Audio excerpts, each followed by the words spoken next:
Okay, hello Rocco, this is Mark in the commentary box here in Barcelona, welcoming you to a glorious sunny day on this Sunday. What a difference 24 hours makes. It was wet yesterday. Thank you. Also, do you need some from Pepe? There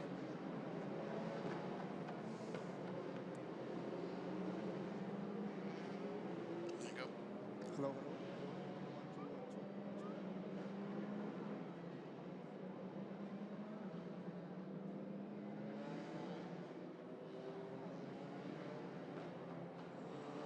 Hello, hello. 1, 2, 1, 2. Yeah, now I can hear myself. Yeah, you can hear, yeah. Yeah. So, Rocco, that's the second commentator also.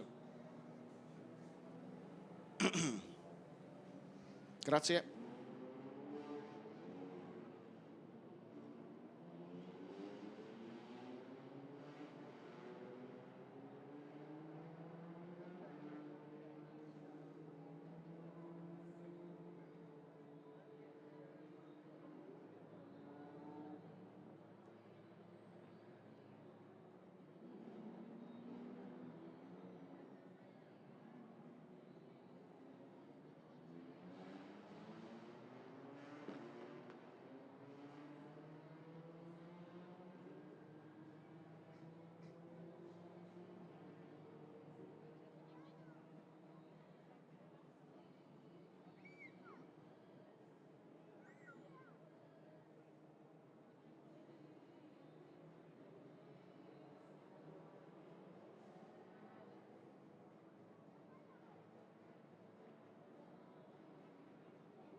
Hello and welcome back to Barcelona. If you were with us yesterday for round 11 of TCR Europe, you'll have seen, well, quite a bizarre race in many ways, which we'll talk about in a moment, but you are very welcome back for round 12 of TCR Europe. It's Mark James in the commentary box once again, and he enjoyed himself so much yesterday that we've invited him back. Pepe Oriola once again is alongside me. Pepe, you're very welcome. Hello, good morning. Now, 24 hours, a real difference. Yesterday, we had qualifying at around this time. very wet. Other sessions were cancelled because of torrential rain, thunderstorms and the like. At least the TCR Europe race yesterday was relatively dry with some damp patches. The circuit today, very different. Yeah, for sure, really different. Much more warm. The asphalt, the temperature will be hotter, but everybody has new tires because nobody used the new tires for qualifying as they used the rain tires. So we will see like some qualifying demonstration in the first 2-3 laps. So we can expect some big push, for example, for Dan Lloyd to try to pull away. But yeah, it's going to be interesting to see the degradation as well, because yesterday was like 10, 12 degrees different on the temperature on the track. So today we will see much more degradation and people going down and with more seeing the difference on the success ballast. Now, yesterday, I did mention right at the beginning of the broadcast that it was quite a bizarre situation yesterday, where I think at one point all of our top 5 were under investigation for one thing or another. Your thoughts firstly before I run through all of the penalties? Well, for sure, it's a mistake that Josh said that the marshal told him to move a little bit forward, and he trusted the marshal when a driver has to have a mark to know where he has to start, and this confused a little bit everybody else also in the grid. So I think it was a bit of confusion over there. Yeah, that's just to explain. Josh Files, championship leader, given a drive-through penalty for being way out of position. There was also talk at one point of there being a jump start, but there was no further action taken there. But also, Julien Brichet, who crossed the finish line in first place, was given a 5-second penalty for a similar, if not identical, offence. He was given just a 5-second penalty, which dropped him to second, which Josh, unsurprisingly, was quite unhappy about. The other 2 time penalties, Santiago Urrutia finished third, given a 5-second penalty, but that didn't drop him down the order because he was 8 seconds clear of Jack Young in fourth, so he retained his third position. And Alex Morgan, we didn't see on the timing screen, I think, yesterday, an investigation for Alex Morgan. He was judged to have overtaken during the safety car, and so he was given a 30-second penalty, dropping him way out of the points. So we're now caught up, I think, on yesterday's results and the uncertainties that we had at the end of the race. We're now looking at the grid for this second race. We saw Dan Lloyd on pole. You mentioned Dan Lloyd, Tom Coronel, their second row of the grid. And we expect, to put it mildly, some interest at the first run down to the court, to turn 1, because we know Josh Files wants to start well. We know Julien Brichet, ahead of Josh, will be starting well. It's going to be interesting. Yeah, we have to see, and we saw yesterday that the Peugeots have a really good start, so they're not that far away, and maybe they are available to challenge Dan and Tom in the first corner. And let's not forget about the Renault, which is also really light, so I think it will be an interesting first corner. And also, we're seeing there Teddy Claret, his brother Jimmy Claret, both on the grid ahead of Julien Brichet. Might they be tempted to help a fellow Peugeot driver? Well, for sure. Also, they're like a French mafia here in the in the paddock, so they will protect each other, I'm sure. But you can predict a lot of things on the grid, but then when you are in the first corner, it's really hard to defend. I actually just saw someone that is really defending all the time each other, and it's Ivan and Jan Elashe in the championship, because they're family. But let's see what the Claret brothers can do. Well, Julien Brichet, I think, was pretty much lucky. He's very happy, despite not getting the win taken away from him yesterday. Julien Brichet starting there from the 4th row of the grid. Dan Lloyd is on pole in the Honda, alongside him Gilles Magnus in the Audi. Then it's Jack Young, the sensation from yesterday, taking over the Renault. Tom Coronel alongside him, row 3, Teddy Claret and Jimmy Claret. Santiago Urrutia, Julien Brichet, row 4 of the grid.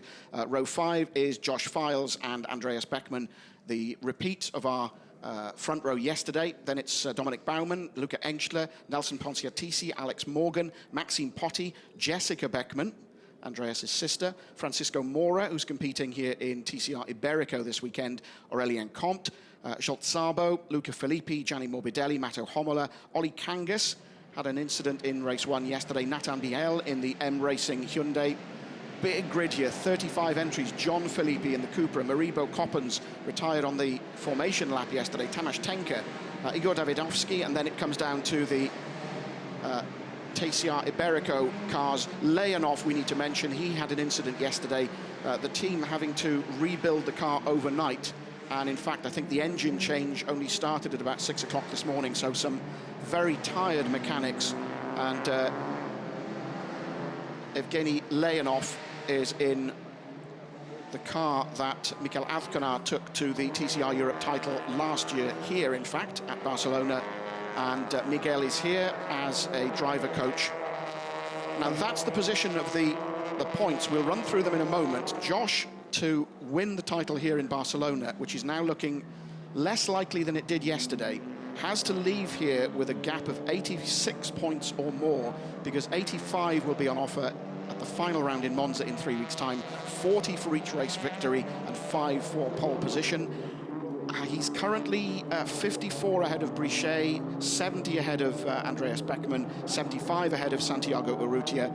And, oh no, what happened there? Already an incident on the green flag lap, and Abdullah Ali Al-Khelaifi having a problem at the start yesterday, and it looks this time as though he won't even make the start. We'll come back maybe to talk about him, but let's have a look at towards the back of the grid, what happened there, and in fact straight into the classical waving with really cold tires on the rear, and a little mistake from him. And we also have to mention that John Philippe is on the pit as well, so he will not take the start of the race. So really shame for both of the PCR Sport cars, which one is in the wall and one is in the pit. Yeah. A shame of them. And it's not even as though Philippe is going to enter to start from the pit lane. He's currently outside his pit garage with the bonnet open. Yeah. So not good. Start delayed, unsurprisingly. So then, let's ask the $64,000 question. Can Josh Files clinch the championship here in Barcelona? Well, it really depends of what the others do. What he has to do is to try to score points, don't do mistakes like he did yesterday. And now let's see what they do, because like we start delayed. I don't know what it means. Like, if they're gonna remove the safety car, or use a red flag. I don't know. So yeah, for him it's to score points, to don't do a zero, which is what it kills you, and wait and see what the other does. But yeah, anyways, he has a comfortable advantage, and if he doesn't do it here, I think he will do it in the first round, in the first race in Monza. But of course, Julien Brichet was writing his own chances off before he came here to Barcelona, and he went from third yesterday to second in the series thanks to that second place. 54 points now are down on Josh. He was saying that there's a possibility that he won't go to Monza because it clashes with the final round of the Peugeot 308 Racing Cup. Now, the prize for that is a Peugeot TCR car. So he's weighing up at the moment. Does he stand a reasonable chance of winning TCR Europe, or does he stand a better chance of winning, because he's currently leading the 308 Racing Cup, and winning a TCR car as the prize? So that's all up in the air depending on this race. I'm guessing if he gets a victory and Josh gets a poor result, then we will see Julien Brichet in Monza in 3 weeks' time. That's the scene at the moment, though. The marshals recovering the Cupra of Al-Khelaifi, which, if you saw a moment or two ago, just came off the grid at the start of the formation lap. There is Abdullah, forlornly making his way back. Issues yesterday, issues today. It's really not been his weekend. And as Pepe pointed out a moment or two ago, and as you saw, Jean-Philippe, having switched from the Renault to the Cupra for this weekend, having seen what Alex Morgan did, having switched similarly from a Renault Megane RS to a Cupra. And unfortunately, he, at the moment, looks as though he won't be taking any part in the action here in the second race in Barcelona. The cars lining up on the grid beneath us. I was wondering if they would have a second formation lap. I think so, yeah. Yellow lights are flashing on the grid, but ahead of them, the track is actually blocked because of the marshals' vehicles about to recover Abdullah Al-Khelaifi. So yesterday, an odd one because of the rain, because of the conditions. Today, much more like the Barcelona we know and love. Pepe, you live something like 20 minutes away from here. What are we likely to see here? We know that turns 1, 2, and 3 are one of the pinch points. Yeah, also because you have a big S, so you can also go in the outside, and then you have the inside, so it gives a lot of room to try to overtake in the outside, which in other tracks you don't have that room. So we will see what the guys can do, but at the moment, looks like it's going to take a while to restart the start. Now the marshal said to switch off the engines, so I think they're going to start again the whole procedure of the start. I wonder, actually, Al-Khelaifi walking back to his garage, it may well be that he's been summoned back to help recover the car. I know the marshals like the driver to be there when they recover the car, although let's just look at it again at the top of your screen. There he goes into the wall. That's the reason for the delay at this start. We should be underway by now, but that is the reason that we're not.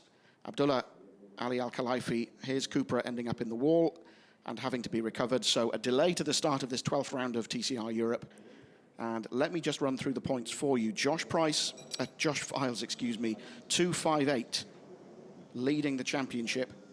Julien Brichet, 204, so 54 points behind. Andreas Beckmann, thanks to his inherited victory yesterday, 188 points, so 70 down on Josh.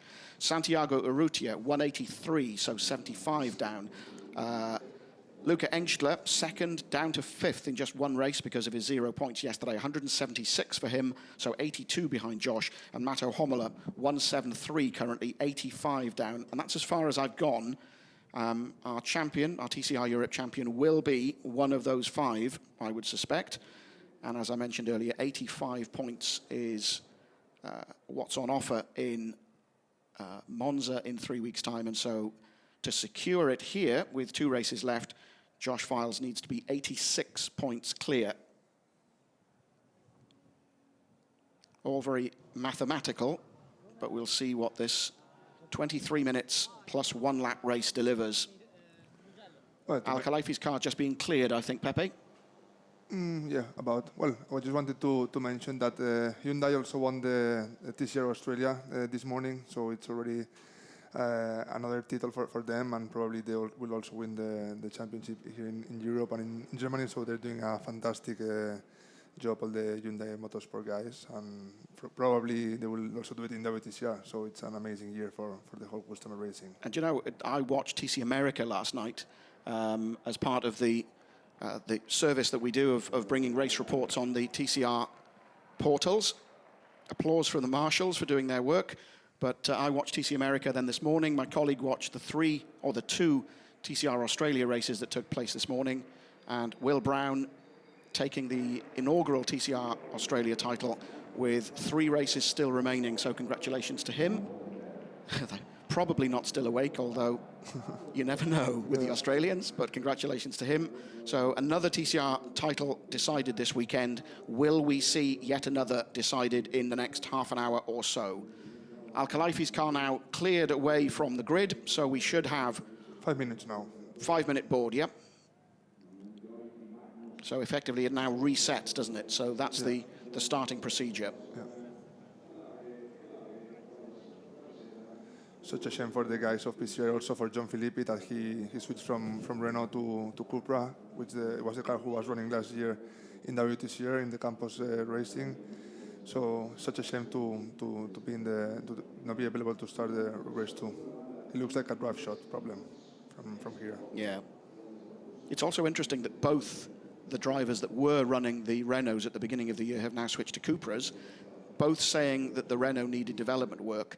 That's clearly been taken on board by Vukovic, who build the cars. Jack Young, you can see there the white Renault on the second row of the grid, having won Clio championships, so very much allied with Renault, just 17 years of age, making his debut here in TCR Europe, and talking to his dad earlier on, actually quite surprised by the pace of the car. Clearly development work is going on, and Vukovic Motorsport determined to turn that car into a competitive, potentially a race winner, and P4 for Jack Young yesterday. What can the young Northern Irishman do this afternoon? We've already had the 3-minute board, so again a formation lap to come, and then we will be racing.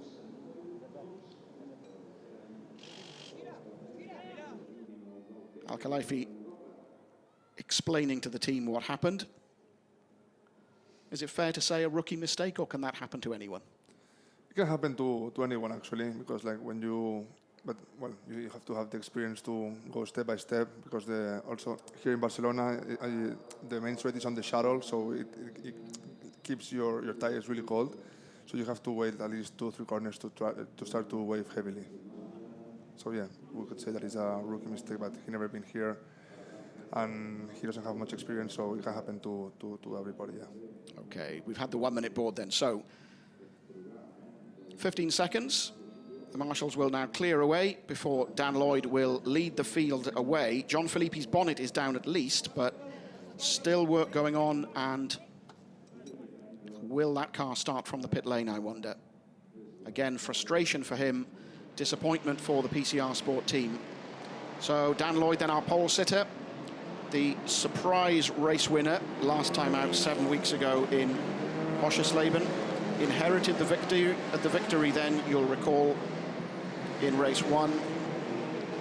And on that occasion, it was Andreas Beckmann that was penalised for the front of the car being too wide, according to the technical regulations. Well, he's had his just rewards, has Andreas, and the situation reversed yesterday, the win being taken away from Julien Brichet and handed to Andreas Beckmann. And there you see the result. Andreas Beckmann catapulted up to 3rd in the championship, 188 points, so 70 behind his target competition teammate Josh Files. Can he play some part in this championship battle here in Barcelona? The sun is shining, there are a few clouds in the sky, but nothing like yesterday. We knew that it was going to be very heavy rain, and indeed it delivered. The race, thankfully, though, dry, although greasy patches off the racing line, as you'll have seen if you were with us yesterday. No such issues today. There is our championship leader, Josh Files. Clearly talking to Josh. He's frustrated, perhaps a little bitter about what happened yesterday, but knows that that's in the past now and he just has to get on with it. Well, the problem is that he knew that he made a mistake, he accepts that mistake, but he doesn't understand why he got 30 seconds penalty or a drive-through, and the other one doing the same mistake just got a 5 seconds penalty, which is hard to explain. And that's what he was upset this morning when I spoke to him. I should explain, you mentioned briefly earlier, he was called forward by a marshal, stopped. The marshal called him forward again, which he listened to. Then the marshal said, no, go back. He tried to select reverse. The car wouldn't go into reverse, and the data confirmed that he tried to go into reverse. And so that's his frustration. Now, there was a car at the exit of the pit lane, and so possibly, yes, looking down, Filippi has moved up to the pit lane exit, and so potentially John Filippi will start this race from the back of the grid, having started from the pit lane. Frustration for him, but at least he makes the start and should be able to make up a few places. Whether he can get into the points or not, of course, is another matter. Let's see what Tom Coronel can do as well in this race, which has been in the previous races quite strong here in TCR Europe, and for sure he will try to get a podium result. Tom's not won this year, and I think that's something that's still bothering him. I think he needs that. Yeah, I think he sees that there's unfinished business. I think Tom has certainly come close. He pushed Alex Morgan all the way in Oschersleben, so I think Tom would like to record a race victory before the end of the year. Yeah, let's see what they can do. The Audi is really strong on the straights, and let's see what the Hondas can do to defend himself at the end of the straight. Yeah, the WRT team, big thumbs up. We were saying that the potential of the Audis was certainly there. Gilles Magnus will start alongside Dan Lloyd on the front row of the grid, and Urrutia will start from row 4 in the 2 Audis. And we thought that they would be strong here. Urrutia getting his first podium finish. Everybody well parked today on the grid spot. Yes, everyone's well aware of the grid spots, so they're parking up. So we are moments away then from this 12th round of TCR Europe 2019. From our commentary box at the top of the stand, we look down, as we did yesterday, and it was Pepe who spotted that Josh Files was way out of position. The only empty spot beneath us is that where the Cupra of Al Khalifi should have been. Everybody else, so 34 of 35 cars take their positions. The revs rise, the red lights go on. Watch Dan Lloyd, watch Magnus, but also watch the blue Peugeot of, and I think Josh Files has had a shocking start. Certainly one of the target cars had a very disappointing start. Whether that was Josh Files or not, indeed, Dan Lloyd leads Magnus into turn 1. Jack Young already making up a place into 3rd in the Renault. Tom Coronel now 4th. Then Urrutia, and then Brichet. So there is Brichet on the left-hand side of your screen, up alongside Urrutia, and indeed taking the position, nearly. Urrutia going the long way round, though, and so Brichet will indeed take the position. Dan Lloyd leads then from Gilles Magnus, from Jack Young, from Tom Coronel, from Brichet, from Urrutia. And that was Luca Engstler getting into the mix. Now, where is Josh Files in amongst that little lot? There he is, car number 9. Josh Files. Yep. Had a bad start, yeah. It looked from here, one of the target cars, and I think it was Josh, had a very poor start, certainly by his standards. Files down in 9th, which is where he started from, but Brichet getting tangled up with Santiago Urrutia.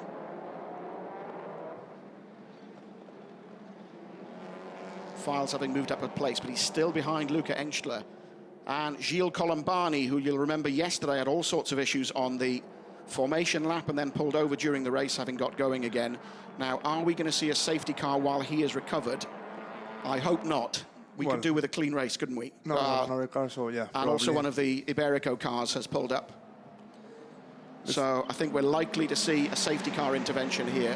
Let's see now the top speed of the Audi, which is approaching really heavily to Dan Lloyd, moving, waving to try to cut the slipstream. Look at this, Magnus having a go at Lloyd. Lloyd blocking, coming down to turn 1. Urrutia also having a look up the inside of Brichet, and indeed takes the position back.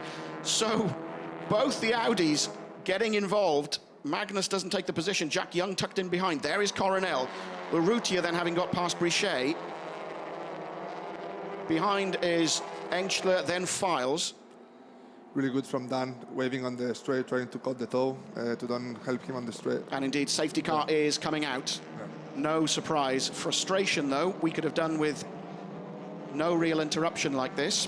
So Dan Lloyd will be quite frustrated.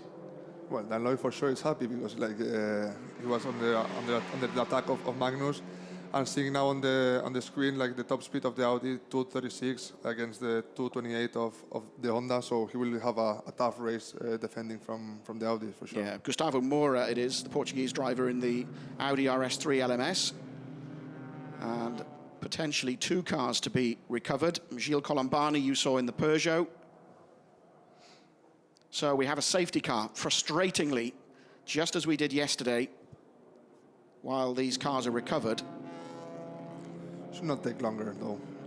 Yeah, it should be a straight recovery rather than the cars yesterday that were damaged. Let's just run through the top 10 for you then, since we have a moment. Dan Lloyd leads from Gilles Magnus. Jack Young up into 3rd in the number 100 Renault, the all-white car. Then Tom Coronel, Santiago Urrutia, Julien Brichet, Luca Engstler, Josh Files, Teddy Claret, and Dominic Baumann. That's your top 10. As we look back once again at the start, and somebody stopped on the start grid, which we didn't spot.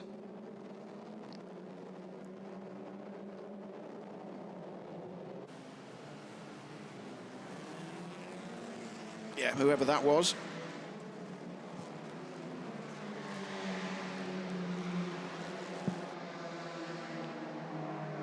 There's Colombani pulling up, and I'm not sure if we caught the Moura incident. There is the Audi of the Portuguese driver who's competing in TCR Iberico. And as we were saying yesterday, now was it there? Now there is John Filippi with smoke trailing. Yeah, they couldn't fix it properly. Yeah. So they got him out on track, but that car's not going that much further. Now, TCR Iberico, while I've got a moment, we'll have one more round after this one at Portimao, which leads me nicely on to talk about an extra event that will be run at Portimao 2 weeks after Monza. There is Filippi coming into the pit, so as suspected, but a TCR festival is planned for Portimao 2 weeks after Monza, which is basically a bring what you like as long as it's a TCR car. So it's not an invitational or anything. It's a one-off event. It's to coincide with the final round of the European Le Mans Series this year.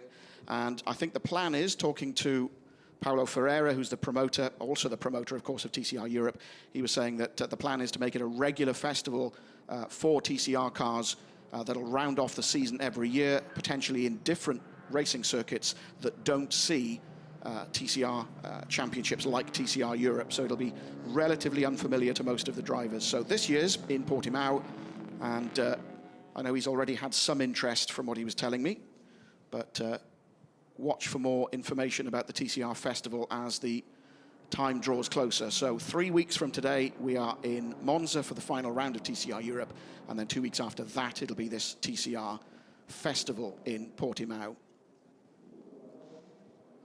Also, we have to take a look on the 6, 7, and 8 position, which is Bichet, Engstler, and Files, which is the fight for the championship, Yep. and they are really close on 6, 7, and 8 position, and they will try to move up some positions for sure. So I'm sure we will have some good fights over there for the rest of the race.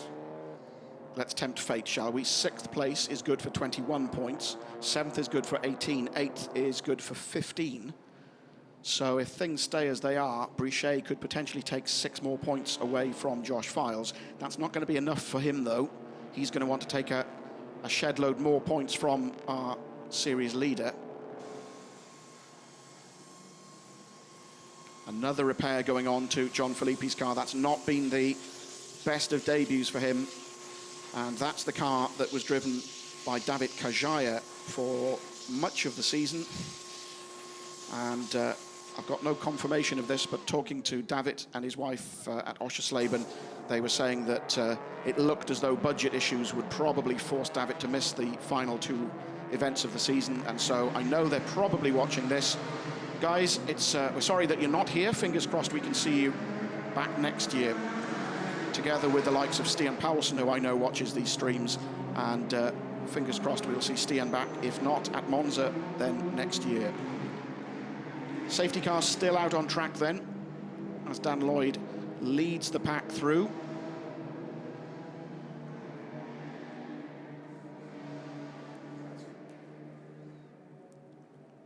Now there is Bichet, there is Engstler, and there is Files. As you were saying, Pepe, that's the battle for 6th, 7th, and 8th, which we really do need to keep an eye on. Yeah, because a little contact or something that will put Josh Files off, or Luca off, or Bichet off, it will be a 0 for them, and the zeros is what kills you here. Like for here, the difference will be 6, 7 points, but a 0, it's something that kills you on the long way of the season. First investigation is on our timing screen. Luca Filippi under investigation, car 30, for investigation under safety car, for overtaking under safety car. Safety car in this lap. Good. So we go back to racing. Under 15 minutes of the race left then.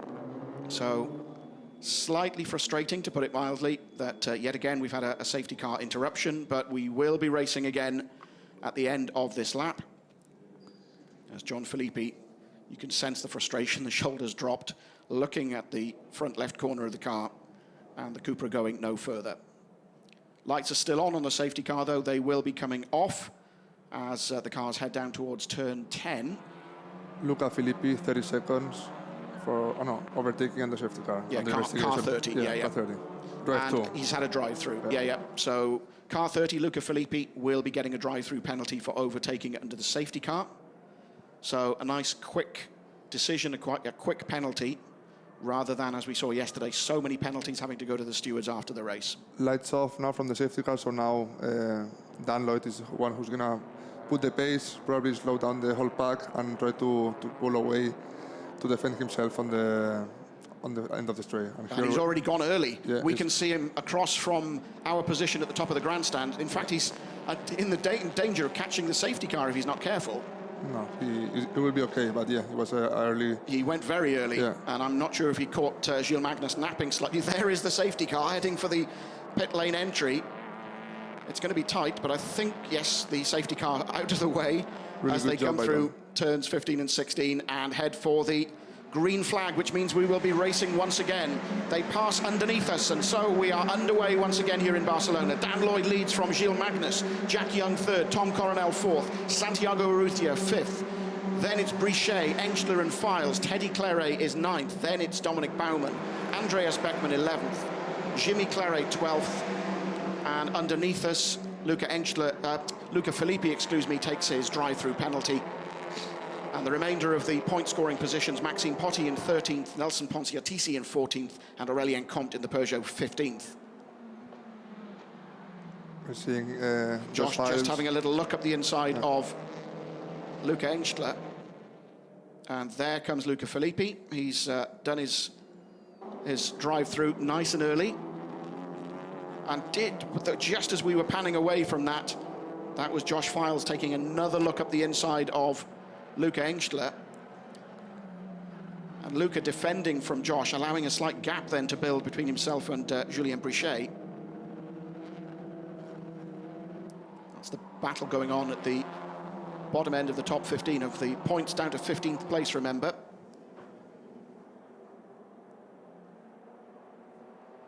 Over half a second already, Dan Lloyd's lead. Looking for win number 2. Oh, Santiago Urrutia, last of the late breakers, dives up the inside of Tom Coronel. Gets it wrong, however, and in the meantime, Julien Brichet has got up alongside. So Brichet, potentially, and indeed he has, taken 2 places away because of that encounter. So Julien Brichet moves from 6th up to 4th in a matter of seconds because of that brave, potentially, move from Urrutia, which really didn't pay off. A little bit optimistic. He missed the apex of the corner by really far. Oh yeah, he has nothing to lose, and he wants to get the best of result of the race. Yeah. 66 and 244. 66 is Gilles Colombani. So the 2 cars that we saw off had some kind of coming together, and that will be investigated after the race by the stewards. So, biggest change of all then. Here it is. And Urrutia dives across the track and just outbrakes himself, allowing Coronel to go through, but also Brichet seizes the moment and dives up along the inside. Good reactions from both drivers, from Coronel and particularly from Brichet. Coronel for avoiding the Audi that was going off in front of him, and Brichet for seizing the moment, seeing the gap and going for it. So all changed then. Leading trio remained the same, with Lloyd ahead of Magnus and Young. Then it's Brichet, Coronel, then Engstler, then Files, then Teddy Claire, Baumann and Beckman, with Urrutia having dropped to 11th.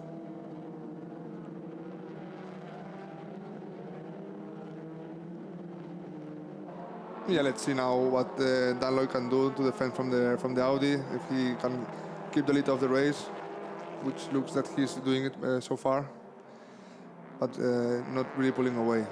The gap is still the same though, half a second just over. Now, you were saying tyre degradation could potentially come in here. We know, we talked yesterday about the resurfacing of the track. It's still very abrasive though, and it's very hot. And Brichet is really on the back of the Renault, and he knows that he needs to make a move to get back on the championship fight, and I'm sure that he will go and all in for the race try to get as close as he can. Yeah, Alex Morgan we can see there, just battling with Matto Homola. And he's really on the back of the coming down Renault. the main straight, just underneath us, not on camera, but Julien Brichet all over the back of Jack Young's Renault, and if Jack's got any sense, he'll stay out of it. And Brichet just backing off, heading down towards turn 1. There's the scrap for the lead. Just under half a second now between Dan Lloyd and Gilles Magnus. Jack Young still 3rd in the Renault, but now it's Julien Brichet as Magnus flashing his lights, and Brichet has got past, so Brichet up into 3rd place. So another podium finish. What was I saying about Jack Young backing out? Really good driving for this 17-year-old, making his debut in TCR. He's not overawed by the occasion or by the car or by the fact that one of the title contenders is battling with him. Julien Brichet, though, moves up into 3rd place. His next target will be the Audi of Gilles Magnus, but 8 minutes plus 1 lap of this race remain. Has he got time? Yeah, it really depends if Dan Lloyd and Magnus are going to fight with each other. If they don't fight, I don't think he will be allowed to cut them, but let's see. For sure, Magnus wants to win the race, and Dan as well, so if they lose some time with each other, that will be allowed Brichet to get on the fight as well. We were just briefly looking at a scrap going on outside the top 10, which was Urrutia and Pontiatisi fighting for 11th. There they are. Pontiatisi in the M Racing Hyundai, just getting up on the inside, and indeed he takes the position. The number 12 Hyundai of Nelson Pontiatisi takes 11th away from Santiago Urrutia. And Urrutia now already falling into the clutches of Jimmy Claret.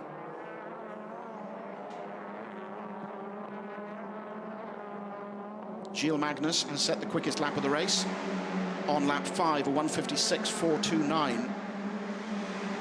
And that is Ollie Kangas just getting a little bit of a wiggle on. So then, Jack Young staying with Brichet. And Files, I suspect, playing the numbers game and just staying behind Engstler. Now this is Martin Rieber, who is Dan Lloyd's teammate, just coming together with Maribo Coppens in the Cupra, and another coming together. That's one of the Iberico cars, the Estonians. A little bit of rough and tumble further down the order. Nothing like that at the head of the field, however. Dan Lloyd leading Gilles Magnus by, once again, just over half a second. Brichet up into third. And just Files passed oh, yes. Files has passed Engstler. And this is the moment. No, it's not the moment. It's oh, the teammate. There's... the teammate. the teammates. Yeah. So that's Jolt Sabo in the other Mira car. Bizarre how we were talking about Mira and target competition, and those cars came up. And a driving standards flag for one of the Iberico cars, 223, is the ALM Honda of Matthias Vattel from Estonia. The timing screen and the messages not quite as busy as they were yesterday, thankfully. A little more bumping and banging. That's Urrutia and Jimmy Claret.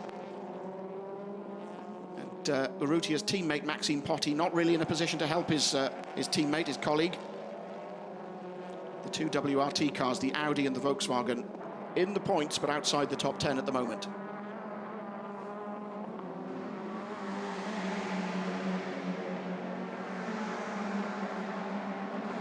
Five minutes exactly then, plus one lap of this race remaining, as Coronel now and Files go head-to-head, side-by-side. They go down the start-finish straight, and Files just noses ahead slightly, so Josh Files moves up into 5th place by passing Tom Coronel.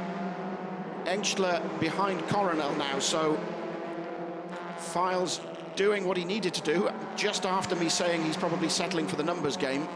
What do I know? Impressive pace by Josh, carrying 60 kilos. Picking his moment well, you have to say. Yeah. Really fast. It's not by a coincidence that he's leading the championship. No, the consistency we talked about yesterday, looking at on the countbacks, if the season does end in a tie, it'll then go down to the number of wins, the number of seconds, and so forth. And Josh, 2 wins so far, 2 seconds and 2 thirds, so the consistency is there. And there is nobody with that level of consistency right the way through. Yes, Brichet's got 3 wins and now 1 second place. Then Andreas, 1 win. Davidovski in the pits. Urrutia, 1 second, 1 third. Luca, 1 win, 1 second, and so on. You see my point, hopefully. It doesn't look like Brichet has the pace to catch the first and second car. No, there is still a gap, isn't there? But I see Magnus every time closer to Dan. So maybe at the end of the race we can see some try of overtake to Magnus on Lloyd, and then maybe we can see a trio fight in the last laps. Yeah, looking at the timing screens, there's only 4 tenths now, just over 43 hundredths between Lloyd and Magnus. Then there's a 2.8 second gap, 2.3 second gap, excuse me, to Brichet.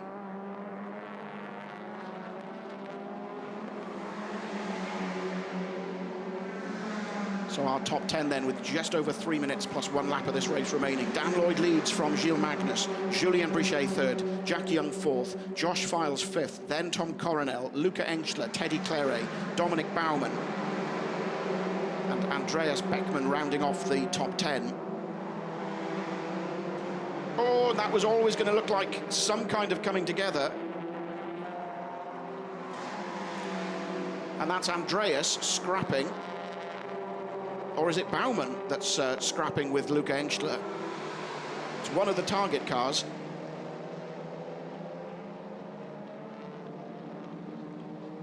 And Engstler tumbling down the order, whoever it was. And Jimmy Claret comes in. His race is done. So a change then at the lower end of the top 10. Luca Engstler dropping down to 10th. Baumann going up to 8th. So potentially the clash was with Baumann because Beckman is still down in 11th. Yeah, he tried to overtake Tom Coronel on the chicane, and he went wide and lost a lot of. You see? Yep, exactly what you were saying. And he lost a lot of speed on the straight, and with our Comte that is really fast on the straight with the Peugeot, and here putting, with Bachmann. A little bit of touching between the Hyundai drivers. It was the 19 car, not the 58. That was Andreas, right? That was Andreas, yeah. Meanwhile, at the head of the field, Dan Lloyd's probably had the biggest lead he's had all race, something like 65 hundredths, so 6.5 tenths, if that makes sense, over Gilles Magnus. And I think we will have 2 more laps after this one. There is Urrutia once again. Urrutia down in 12th currently. And car 8 under investigation with car number 15, which is Tom Coronel. Yeah, so 8 is Luca and Coronel is car 50. Alex Morgan up into the mix as well. Morgan currently 14th behind Comte and Urrutia.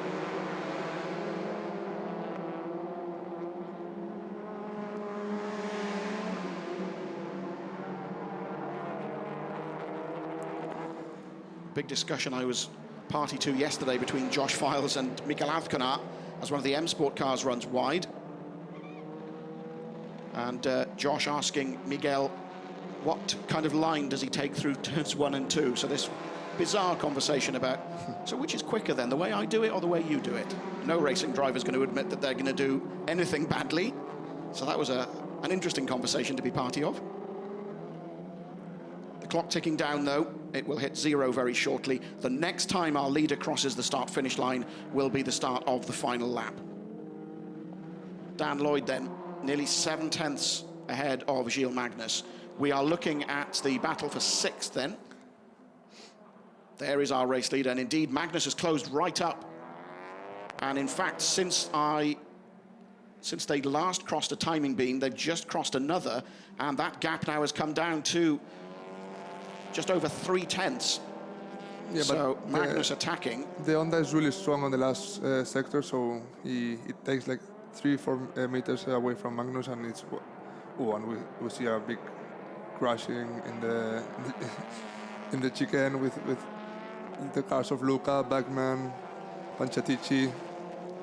Yeah, away from the cameras, we may well see that as a replay. I know.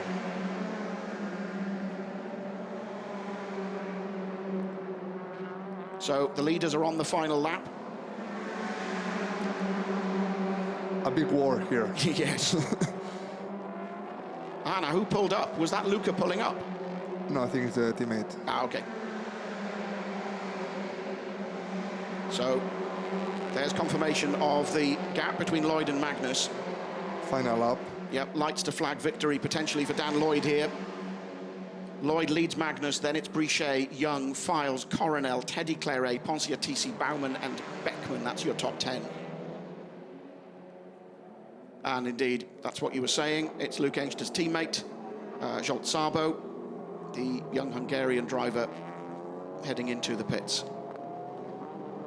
But we are on the final lap. There isn't the controversy, shall I say, of yesterday. That's Jessica Beckman there in the 26 car. But there isn't the question mark, the uncertainty that we had over yesterday's top 5, top 6, where we thought at one stage Jack Young could win the race because of so many threatened penalties. Not in that position today. Brichet, though, not close enough to Gilles Magnus to do anything about it. He will settle for 3rd. Jack Young, I suspect, will be more than happy with a pair of 4th places on his TCR debut. But the happiest man of all on the Barcelona circuit at the moment is our race leader, Dan Lloyd. There is Andreas. And just allowing Dominic Baumann through to take 9th place behind Coronel in 8th. So another slight shuffle in the positions, but as Dan Lloyd takes the checkered flag, the lights flash, and Dan Lloyd takes his 2nd win of the year, and the first not to be decided by the stewards. He wins this one fair and square. Brutal fish, his team celebrate. Gilles Magnus finishes 2nd, Julien Brichet is 3rd, Jack Young is 4th, Josh Files 5th, Nelson Ponciatici is 6th, Teddy Claret 7th, Tom Coronel 8th, Dominic Baumann 9th, and Andreas Beckmann in 10th. What do you make of that? Well, really good victory from Dan Lloyd, especially because it came from, he was P11 on qualifying 2, but Luca Engsreger are disqualifying lap because of track limits on the chicane, and it put him back on the pole. So it's really good for him that he takes a victory. He has been suffering a lot last week in TCR China, and it's good for the team, for Brutal Fish, and I know the team personally, and they're really good people and they deserve this win. I'm just doing some sums while you're talking. The championship, the Drivers' Championship at least, remains alive going through to Monza. Josh Files, by finishing in 5th place, will pick up 24 points, which takes him, by my reckoning, onto 282. We'll see the point situation officially, provisionally, of course, in a moment. Julien Brichet, though, by finishing 3rd, picks up 30 points, so he moves on to 234. And as I said earlier on, 85 points are up for grabs in Monza. The one thing I neglected to mention earlier in the program is that one of our titles has already been decided. No surprise, the team's trophy will be going to Target Competition. They now cannot be caught, and in fact that situation arose yesterday. We were so caught up with the Drivers' Championship and in fact all of those decisions and potential penalties that we didn't get a chance to do our sums for the team's championship. But congratulations to Target Competition, congratulations to Dan Lloyd for taking this race victory, and to Julien Brichet for another podium finish and keeping the title fight alive. It's surprising how close everybody is. Like Dan started in pole and he managed to win the race, and in qualifying he was 11, and like because of the disqualification of another driver, he was in pole and be available to win today. So I think that all the 15 first drivers in this series can win.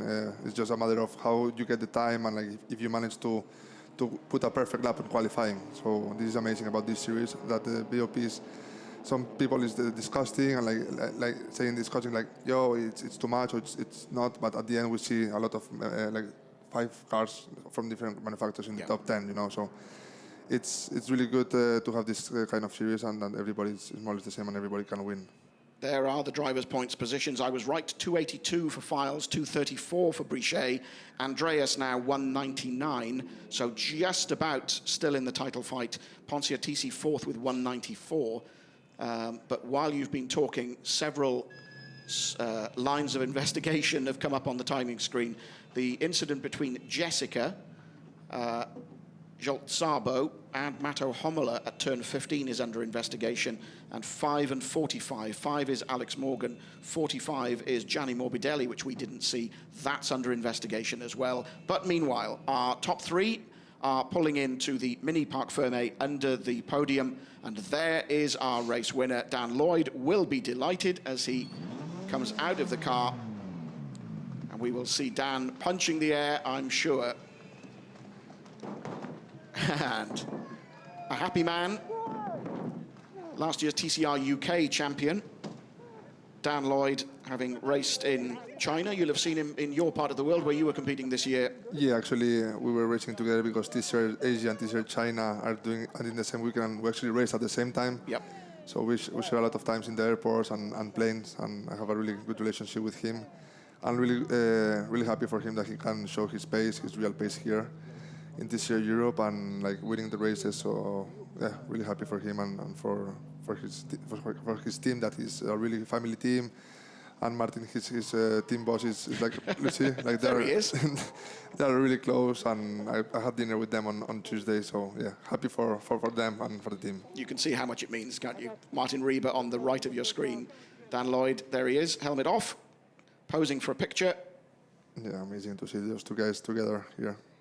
We also saw Julien Brichet a moment or two ago. He'll be happy with third place as we get confirmation of the race result here in Barcelona, round 12 of TCR Europe 2019. Dan Lloyd takes the win then from Gilles Magnus. Julien Brichet is third, and with Young, Files, Ponciatici, Teddy Claret, Coronel Baumann and Andreas Beckmann rounding off the top 10. And the remainder of the point-scoring positions taken by Luca Engstler, Alex Morgan, Gianni Morbidelli, Maxime Potti and Aurélien Comte. But, as I did mention, there are a couple of investigations that will make their way to the stewards. Happily, though, Pepe, not as many as yesterday. For sure not. Yesterday was crazy, and it was like really hard, really easy to decide which was the penalty, because when you are wrong pack on the spot, it's easy to say 5 or 30 seconds. Now is between contacts, so everybody can give their point of view. So it's different. Let me interrupt you. We'll head down to the pit lane. We'll hear from our race winner. Dan Lloyd is with Alfredo. Dan Lloyd, that was a nice one for you and for the team, huh? Yeah, definitely. We had first win in Hockenheim, sorry, Oschersleben, and we inherited that, so this one means a lot. It feels like the real first win, you know.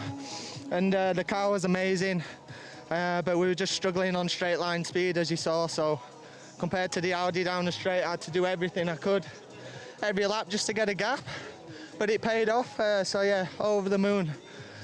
Just want to say massive thank you to Martin Rieber for the opportunity in Brutal Fish Racing. I didn't have a drive this year, and they gave me a shot along with Jas Honda, so yeah, over the moon, over the moon.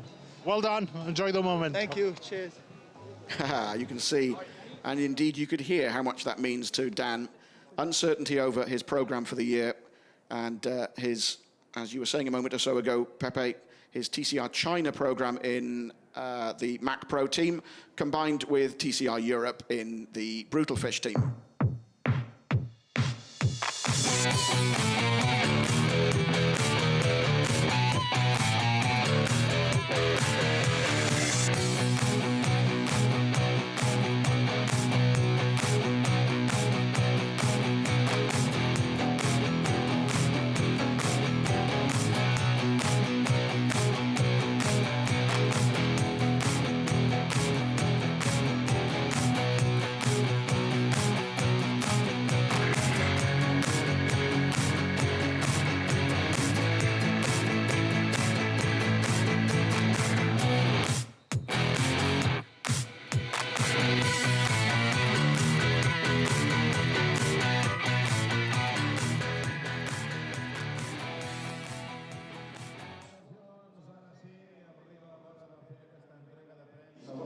So the highlights of race 2, round 12 of TCR Europe here in Barcelona. Next we head to the podium ceremony. So Julien Brichet finishing third. And in fact, that's his first third position of the year. Really good weekend for him. Really good weekend. I think surprised even himself. Gilles Magnus, I think possibly a little disappointed after the promise that the Audi showed in free practice, finishes second, but Dan Lloyd takes the top step of the podium. Team representative to pick up the trophy for the winning team, and as we saw yesterday, lots of trophies. However, first, the national anthem of the winning driver.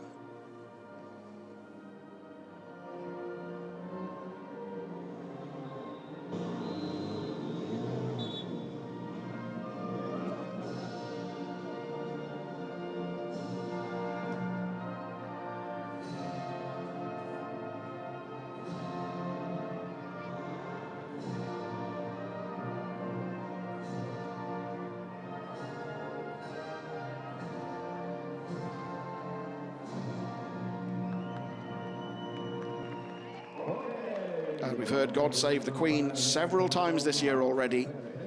Twice for Josh Files, once for Alex Morgan, and now in his own right, because as he said, he inherited the victory in Oschersleben. Dan Lloyd on the top step of the podium and collecting the trophy for TCR Europe and also for TCR Iberico. From the president of the Spanish Federation. Tenemos a señor Paulo Ferreira. Paulo Ferreira, who's the promoter of TCR Europe, will present the trophy to the team, I suspect. Indeed.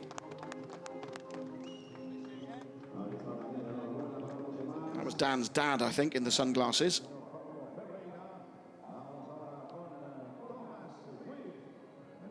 Really good campaign from Dan, coming in the second event and 2 wins already. Yeah, because he missed Hockenheim. Yeah. Sorry, missed Hungaroring, I should say. So joined the series in Hockenheim. Gilles Magnus gets the trophy for second place. That shows how hard it is, like a TCR UK champion and people struggling to get seats on the car. And of course, was your teammate at Lukoil, Lukoil? yeah, Bamboo. Craft Bamboo. Yeah. So, But was very much the dutiful teammate, because it was you and James Nash that were the guys to get the points, and Dan was there to sort of pick up, you know, the pieces really. So a really good teammate, and who knows where we'll see Dan Lloyd next year. Nobody knows. There's Martin. Yeah.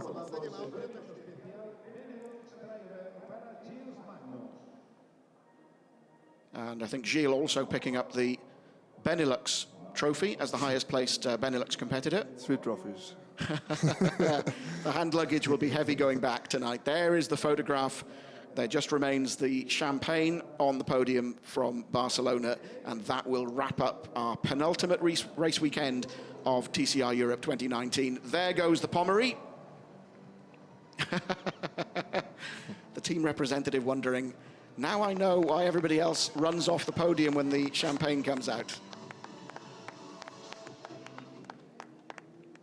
So congratulations to Brutal Fish, congratulations to Dan Lloyd, and the point situation remaining fluid, shall we say, as we head to Monza.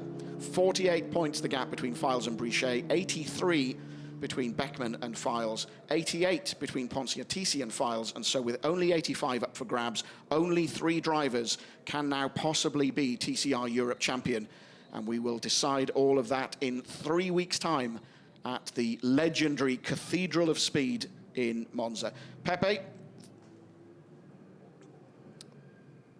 Okay, Pepe, thank you very much for your company, not just for today, but for yesterday. Thank you to you. Good luck, and we'll hopefully see you at some point next year. Thank you. Okay, thanks to Pepe Oriola. Thanks to you for your company, for watching over the last couple of days. We will see you in Monza in 3 weeks' time, but from Barcelona and from the penultimate race weekend of TCR Europe, a very goodbye.